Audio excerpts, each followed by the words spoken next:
Citroen finally arrives in India. All the details on what cars are coming and everything else you want to know. The Royal Enfield Trials Bullet 500, we have the review. And we go across to Sweden to tell you the latest that's happening with Volvo and safety.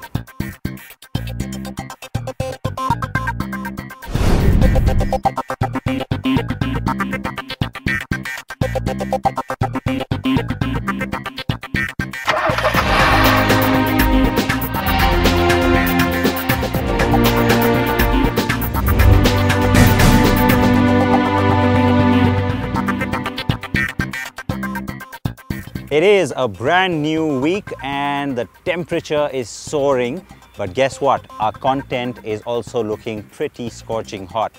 There is a lot to take you through because there's big news and there's some very cool new products and some great technology. Lots of nice combinations then to take you through. Like I said, you've had a glimpse of it already, so we'll jump straight into it. Citroen, the French car maker that belongs to the PSA Peugeot Citroen group, is the first brand that will debut from PSA here in India. Now that part was made official quite some time back, but it was the first time that there was a public outing of that brand and its management in India. Now a few weeks ago, we from the Geneva Motor Show got you a little bit of insight from the CEO of Citroen, that's Linda Jackson. And at the time we also told you that the first product for India is the C5 Aircross SUV. Now, so much more that we know beyond that, and also a chance to get up close with the man who runs the entire group, Carlos Tavares.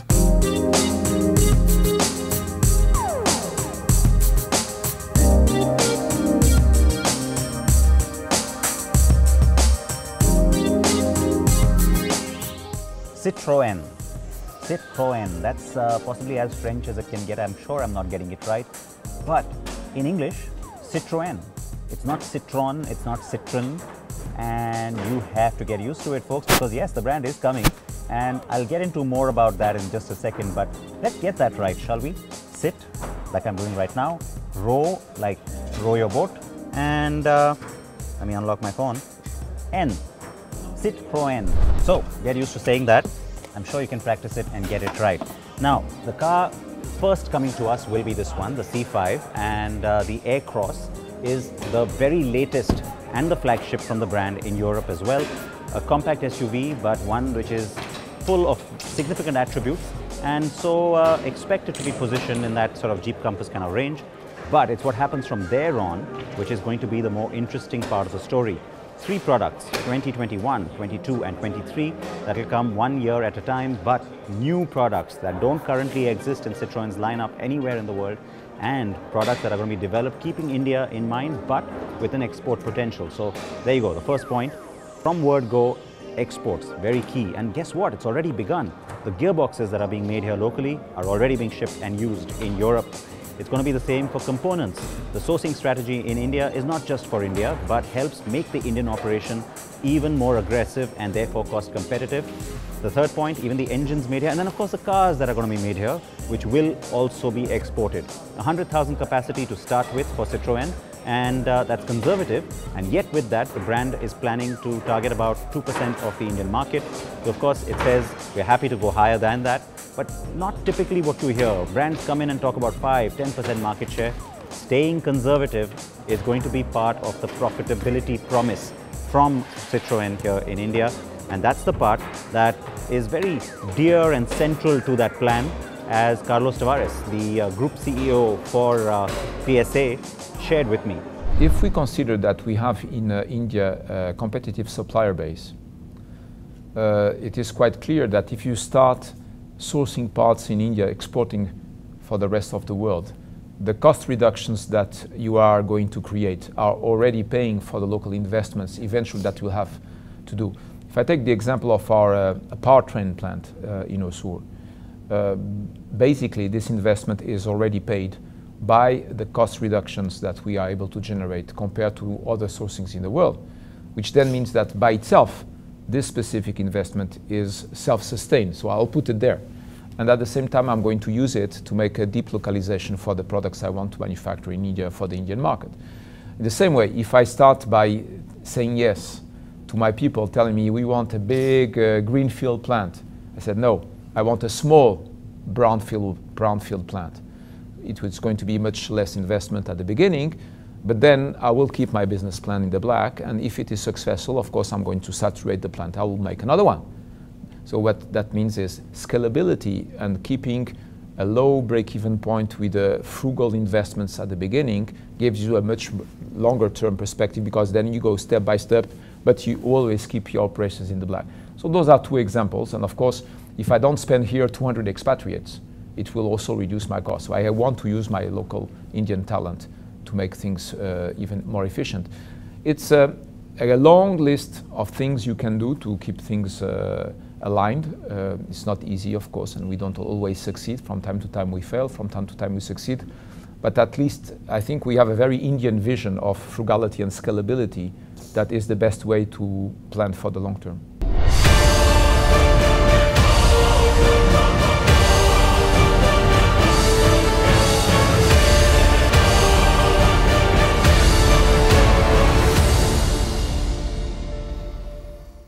So big plans from Citroen. Now we talk about the Royal Enfield Trials bike. Now a lot of you may not know about this, or maybe many of you do. The name, the Trials, well, that comes from actual automotive trials that used to take place in the 40s and 50s. A lot of the Royal Enfield bikes were involved in that. And so it's a nice little nostalgic tribute or nod to that heritage. And yes, of course, that means the bike looks pretty special too. It's based on the Bullet 500, but it goes so much further.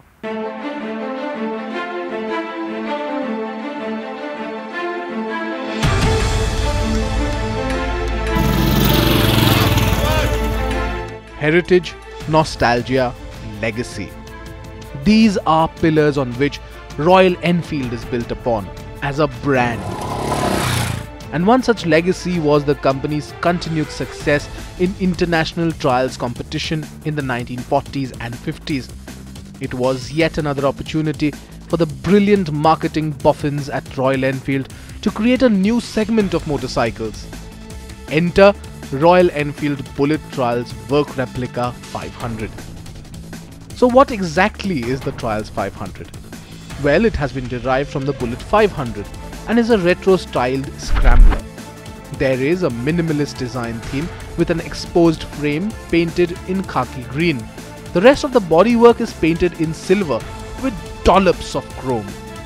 Then of course you have the single seat, an upswept exhaust, front telescopic forks, wearing rubber gaiters, dual-purpose Seat tires, a factory-fitted luggage rack, and an assortment of accessories such as a metal mesh headlamp protector, an engine guard, a bash plate, and a cover for the handlebar brace.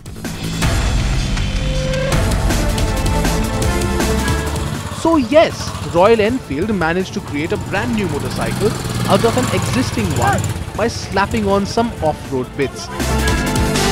The overall look could be called quirky at best, and we believe only the staunchest Royal Enfield aficionados will agree to it being called a showstopper. The Trials 500 uses the same 499cc single-cylinder fuel-injected motor as on the Bullet 500, pumping out 27.2 brake horsepower at 5,250 rpm. And churns out a peak torque of 41.3 Nm at 4000 rpm. The gearbox too remains the same, clunky 5-speed unit which at times had a mind of its own. The front telescopic forks have a 35mm diameter and a travel of 130 mm. At the rear are the twin gas-charged shock absorbers having a travel of 80mm. Both ends get disc brakes with dual-channel ABS that cannot be switched off.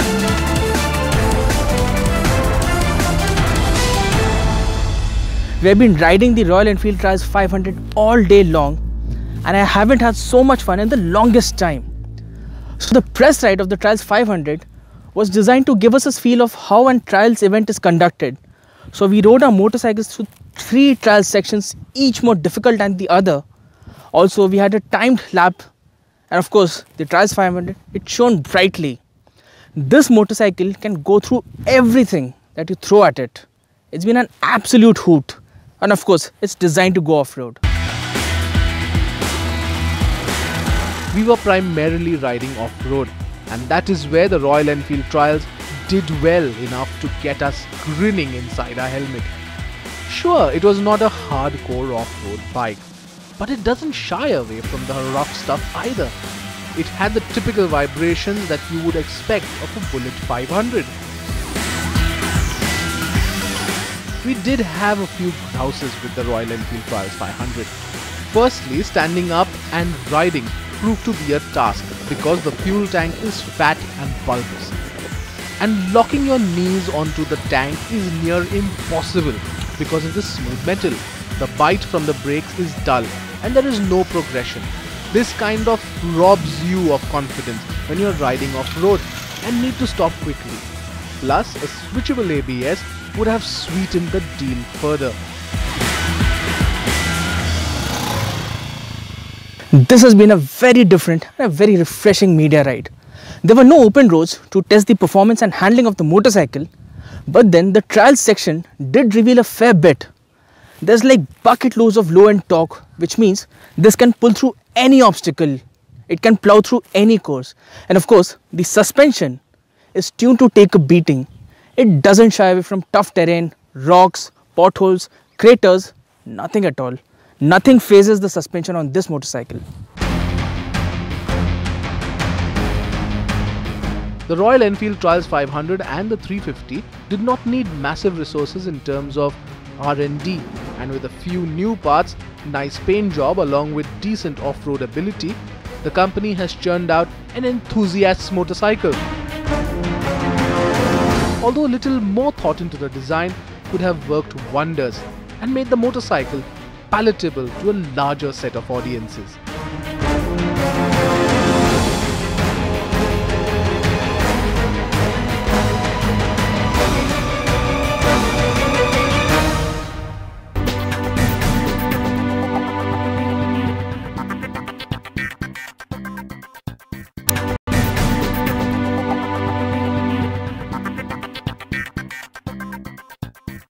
One name that's for years been synonymous with safety, undoubtedly, is Volvo.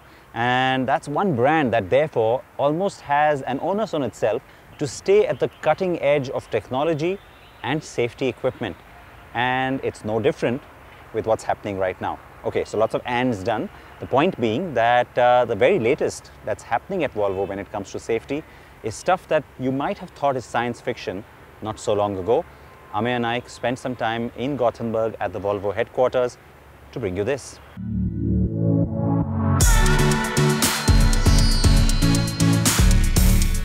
Car makers are now bound by government regulations to make safer cars, right from structure to active and passive safety features. But there's one manufacturer who's been at the top of the safety game from the word go.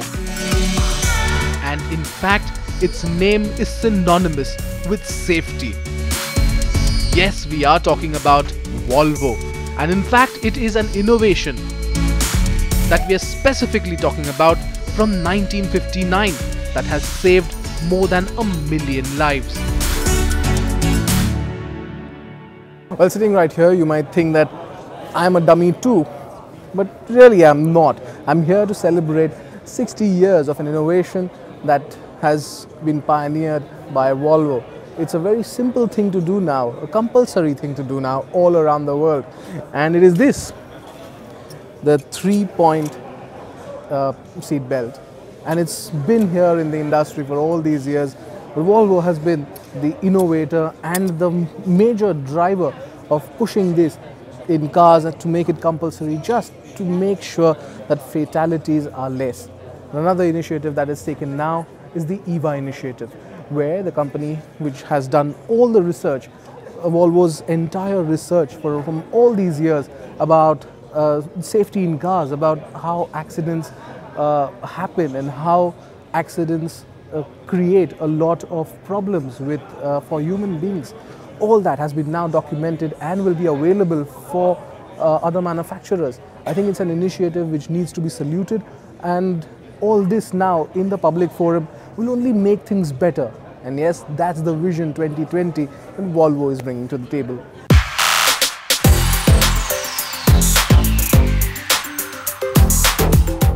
EVA initiative will help companies gain access to the knowledge base that Volvo has developed over the course of many years, from the studies of accidents and the victims too, which has helped immensely in building cars which have a safe cabin and keeps the occupants safe too, and it's now better packaged. If you look at what is happening, it's easy to lose the perspective of the knowledge we have. It has happened several times that we have had people coming to Volvo cars and they have been asking questions about our research, and they have not known that we have already released important research reports since a long time before. So now we make this EVA as a statement to present it to the rest of the community that say that this is actually the data we have that could give you the perspective of equalness out in traffic. So that is the message out. We have the data and it's accessible in a clustered, structured way. And it's studies like these that have helped Volvo make a bold statement. The company says that by 2020, no one will be seriously injured or killed in a Volvo. Yes, it will be that safe. In fact, the company has already announced that it will cap the top speed of its cars to 180 km per hour, which sees it take a bold step when it comes to the automotive industry worldwide. The company is even inviting car makers from all over the globe to join this 180 club. But there's a bigger war to be fought, and this time around, the company has taken aim at addressing the issues of intoxication and distraction. To address this issue, the company is installing in-car cameras and other sensors that monitor the driver. But here, what we're looking at is a three-stage approach where you have a support phase where you have information warning and corrective behaviors or shielding of corrective behaviors, braking and steering in the first phase. And if that isn't enough, what happens is that the vehicle can be reducing the speed. So the vehicle can reduce speed, and a Volvo on call can discuss with the driver what's going on. Some people have consequences based off of strokes or other medical conditions or drugs that are prescription drugs, but alcohol is the main contributor. And if that's not enough, we're able to give the vehicle the authority to stop the vehicle in the end. Introduction of the cameras on all Volvo models will start on the next generation of the scalable SPA 2 vehicle platform in the early 2020s. Details on the exact amount of cameras and their positioning in the interior will follow at a later stage. Currently though, in the test car vehicle, the cameras are placed on the A-pillar. But with all these active and passive safety features, are people going to become over-reliant on technologies? The issue of over-reliance, of course, is an issue due to the fact that if we, as humans, think that a system can do something that it's not designed to do, we might start trusting it, and you come to a situation where you actually need to intervene. You may not be as prepared as you need to be in that particular situation. So over-reliance historically it was with ABS brakes. You thought that you could go much faster because you had the ABS brakes. Front wheel drive, all wheel drive, you don't have to drive as carefully on winter roads because you have all wheel drive, which is actually not the intention of the system. It's there to help you get even better than you were with the other system. So what we do is we've done a lot of research to work on understanding the human nature and the human brain and what the mechanisms are for you detaching from the task of driving and what the mechanisms are for keeping you in the driving, and finding the right balance between support but at the same time making sure that you understand that the car is actually not more capable than it is. But of course, with cars getting smarter, reliance on technology cannot be avoided, and so a fine balance is the need of the hour, especially with autonomous technology hitting the roads very soon. At the end of the day though, it all boils down to how safe the cabin is, and to demonstrate this, Volvo crash tested the 2020 XC90. We at CNB have brought you countless results of crash tests and told you how it all unfolds too. But who would refuse a front seat to how it's all done, right? With preparations taking more than a day, the XC90 charged towards the barrier at 80 km an hour, and in a split second, it was all over.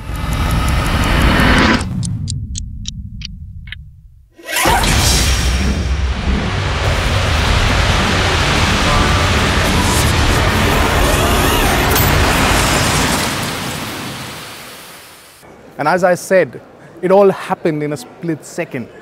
And that's what that's what happens on roads. I mean, the decision to drive the car, and then it's not in your hands, it's not in anyone else's hands. And that's what safety at Volvo is all about.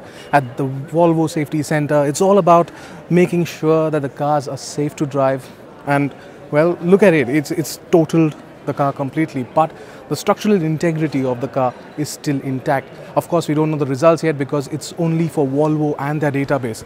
It also begs to differ the question whether or not the cap that Volvo has put in of 180 kilometers per hour on all their cars, does that make sense now? There's a lot more happening behind closed doors at Volvo, and we'll see the chapters unfold very soon. As far as safety is concerned, Volvo's Vision 2020 is a radical movement, and one in the right direction.